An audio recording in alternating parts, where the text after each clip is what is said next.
like school boards. Even if women didn't have the vote, a few states were beginning to give them the vote.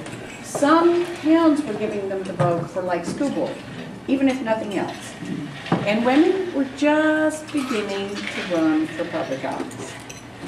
So then we come to the 20th century, and women, actually the crescendo of the women's suffrage movement, which succeeds in 1920. 19th Amendment is passed, and women finally have the vote, and candidates running for office have to appeal to women, and women get involved in the political parties. By this time, it's harder to get on the ballot, and that explains partly why there was nobody between Belva Lockwood in 1964. By this time, the states are regulating the ballots, and certifying the parties, you know, creating a ballot that has both parties on it, all of that sorts of regulation, because stuffing ballot boxes comes from the idea that you could print your own ticket and hand them out and literally stuff a ballot box. So these are political reforms, but they turn out to make it harder for women or any outsiders really to sort of slip in. By the 1930s, even though women now have been voting for more than a decade, we start having polls showing that 1 in 3 Americans would be willing to vote for a woman for president if she were fully qualified and a member of their own party. I mean, that's how they would frame, if there were a woman in your party, fully qualified, would you vote for her? And in the 30s, it's still kind of scary. And only 1 in 3 could fathom the idea. But World War II put women in a different position in American public life. World War II is huge. Rosie the Riveter, women went to work in the factories. Women contributed hugely to the American war effort, and they were acknowledged publicly for that. So you start seeing some changes in public perception after that, but I have to tell you that the old views persisted. In 1959, the former chair of the Democratic National Committee, a man named James Farley, wrote an article that's on why we'll never have a woman president. So here are the arguments that he made in 1959. For some people that's really ancient history, but there's a lot of us in this room who remember that time. He had 3 points. First, women don't have access to the broad, varied training that we need for the world's most demanding job. So he's partly saying, you know, they don't get the education, they don't get the experience, so, and they never will. That's kind of the expression. Secondly, he says women are more emotional and subjective than men. So you can't have these jobs that require rationality because they would fly off the handle. They would, you know, do something not appropriate. And finally, he said, a woman could never command respect as commander-in-chief. It was not thinkable to have a woman at the top with the military under her command. At that point, the polls showed 58% of Americans were willing to entertain the possibility of voting for a well-qualified woman of their own party. And that percentage held all the way through the 60s. But the first serious candidate within one of the big parties was a Republican woman. 1964, Margaret Chase Smith. I love her campaign button. See the rose and the oval. She's aware of how hard it is for people to think about this. And she tried to play to it. But Margaret Chase Smith, unlike her predecessors in the previous century, had all the qualifications. She'd been 4 terms in the House of Representatives. She was initially elected as a widow of a member of the House. But she'd served 4 terms, and on her own, she'd been elected to the Senate and had served a couple of terms there. In 1952, she was probably the leading Republican to stand up against McCarthy. And she issued a very famous statement called a Declaration of Conscience for the way Joe McCarthy was going after and accusing people of being communists and creating sort of a witch hunt around that. So when she announced in 1964, it was because she had this grassroots following, and they basically said, you've got to do this, you've got to do this, you've got to do this. So she did. She ran in New Hampshire. She got 2.4% of the vote. And then she ran in Illinois in the primary and got 25% of the vote, which is pretty strong showing in the Republican Party. And when they got to the Republican convention, her name was put in nomination, and she refused to withdraw it. You know, these days you expect, when you know who's going to win, everybody else says, oh, fine, I'll withdraw my name and we'll do a vote by acclamation. She didn't do that. So she came in second to Barry Goldwater for the Republican nomination in 1964. And she says that she ran to break the barrier against women being seriously considered for the presidency of the United States, to destroy any political bigotry against women on this score. So here we are, not quite a century after Victoria Woodhull, but the goal is still the same, to make people take it seriously. But the kind of woman who can run, who has the experience, is very different in 1964. But you can see, I have a campaign song for her too. And you can see in her campaign song, Victoria Woodhull is totally in your face. Like, take that, everybody. We're going to make you think about it. This is, don't be worried because she's female. It's okay. You know girls. They're really smart, but you know, they're still girls. They're not turning into men.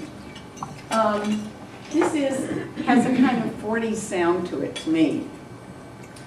And I don't know quite how the tune works, the last verse, because I played it on the website and they didn't sing the last verse.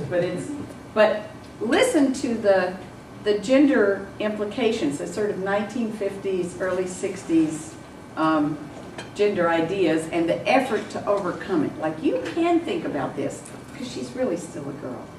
Leave it to the girls where there's a frill and a powder puff, there's greater skill. Leave it to the chicks, they've got a million magic tricks to change the course of history. Their know-how is a mystery, so leave it to the girls, they're heaven sent. It could be that our next president will wear perfume and pearls, be diplomatic in pink curls. For love and glory, leave it to the girls.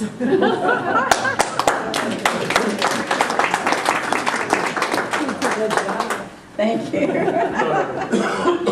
Well, that's 1964.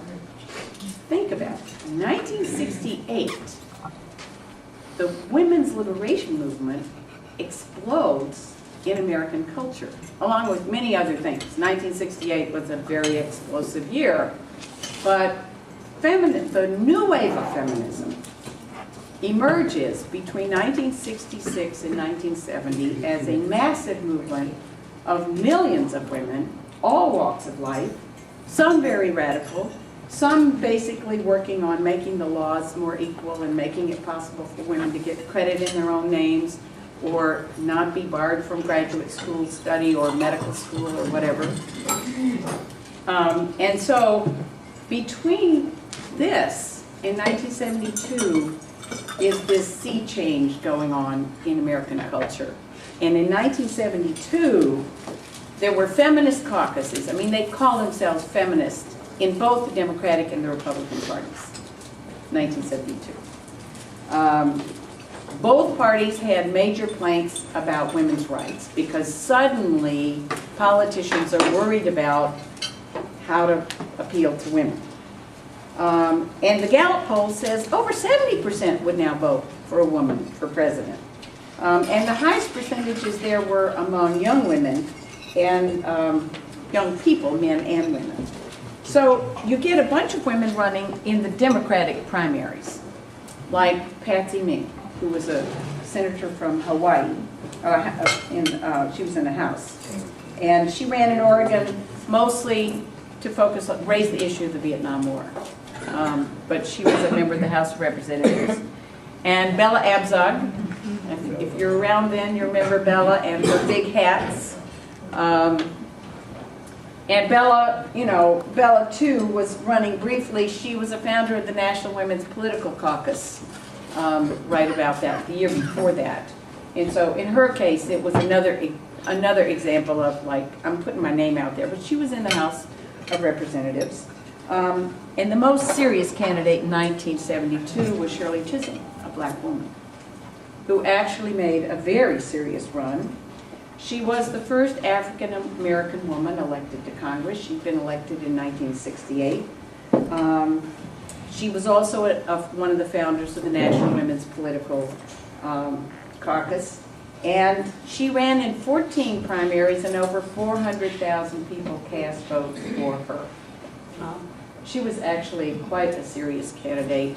If you remember that time, George McGovern became the Democratic nominee, and he took very strong positions on those planks for women's rights. And Shirley Chisholm's campaign was distressed that the solidarity among women in the Democratic Convention wasn't all around her, because people wanted McGovern to win because they thought he was viable. So we're still at that issue of how does a woman get to the point of being considered viable enough that people will back her. Since that time, there have been lots and lots of women candidates.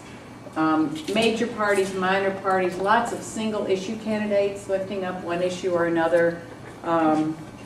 And so between 1964 and 2004, if you count women whose names appear on a ballot somewhere, there were over 50.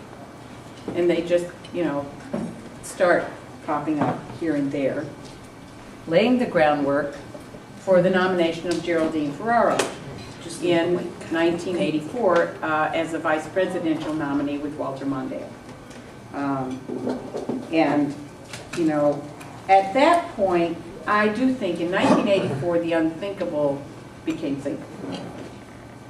They lost, but it had happened. That was one of the first breakthroughs, to have that nomination.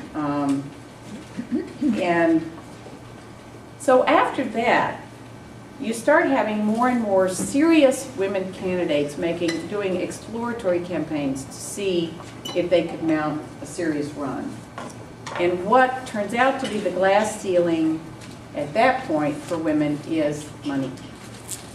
The female candidates simply could not get over the threshold to become viable candidates. But there were a bunch of them. Pat Schroeder, 1988, who just couldn't, she set a goal of raising a certain amount of money between June and September to make a serious run in the primary. She didn't, and so she withdrew. And if you remember that, she was very emotional at the press conference where she said she wasn't going to make a run after she'd been talked about a lot. And there was a lot of press that said, look at that, she got teary. That means she couldn't have been a good president anyway. This is in 1988. Ronald Reagan had been president, he teared up all the time. I mean, all the time. So I don't really get it, except that it was, residual sexism. By 1990, the Gallup poll is up to 90% of people saying it's thinkable to vote for a woman.